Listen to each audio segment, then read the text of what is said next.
Pozdrav drugari! Pošto sam dobijao poruke od učenika koji su instalirali novije verzije AutoCAD-a do nešto smo mi koristili u našoj školi, pa su sada u nedoumici i ne mogu baš najbolje da se snađu.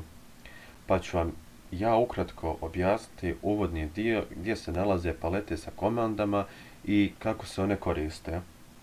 Kada dvokliknemo na ikonicu AutoCAD-a, koja se nalazi na desktopu našeg računara, otvara nam se ovakav prozor kao što vidite sa slike.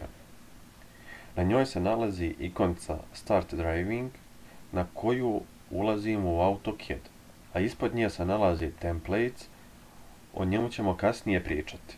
Sa strane se nalaze sva istorija našeg crtanja, naši projekti koje smo radili, tako da ne moramo da tražimo po računaru gdje smo sačuvali. Sada ćemo kliknuti na ikonicu Start Driving i ovako izgleda AutoCAD interface. I možemo reći da se on dijeli na tri horizontale. Na vrhu se nalaze sve komande i one su raspoređene na panele, a paneli su raspoređeni na kartice, kao što su Home, Solid i druge. Također imamo jednu sakrivenu karticu kada tek instalirate AutoCAD, a ona se nalazi ovdje, gdje je moj kursor miša, i kada kliknemo na ovaj trougao, pretposljednja opcija, i sada nam se pojavio još jedna kartica.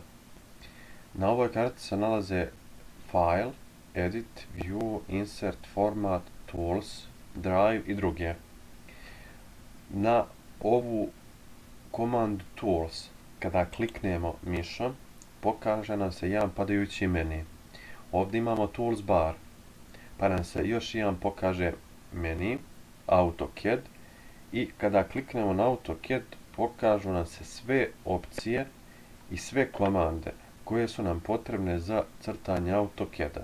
Znači to su Dimensions, Drive, UCS, Modeling i ostale, Orbit i druge. I u zavisnosti koja nam bude potrebna, samo kliknemo na nju i na centralnom dijelu koji nam služi za crtanje će nam se pokazati ta opcija. Na dnu imamo komandnu liniju koja nam bukvalno sve govori šta radimo i šta treba da uradimo. Da ne bi tražili, ako nam je potrebna komanda line, da ne bi tražili u gornjem dijelu gdje nam se nalazi komanda, možemo samo da ukucamo line, pritisnemo enter i sad nam traži odmah da selektujemo prvu tačku linije i počinjemo sa crtanjem. Na samom dnu se nalazi grid mode ili mreža. Kada kliknemo na nju, sklanja nam se sa centralnog dijela. Sljedeća komanda imamo ortho mode, koju smo već koristili i ona služi samo za crtanje horizontalnih i vertikalnih linija. I imamo polarni mod sa kojim možemo da crtamo i linije pod uglovima. Na ovoj strani imamo komande za rotacije i za nošenje naših predmeta koje crtamo. Pa evo sad jedan primjer, nacrtat ćemo jedan trougao, uzet ćemo komandu line, nacrtamo jedan trougao dimenzija 15 puta 15 i spojimo, samo izađemo iz ortho moda i spojimo ove dvije tačke.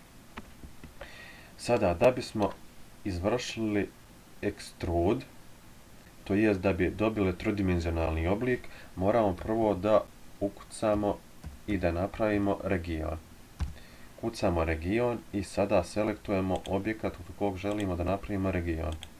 Pa zatim desni klik i region je kreiran.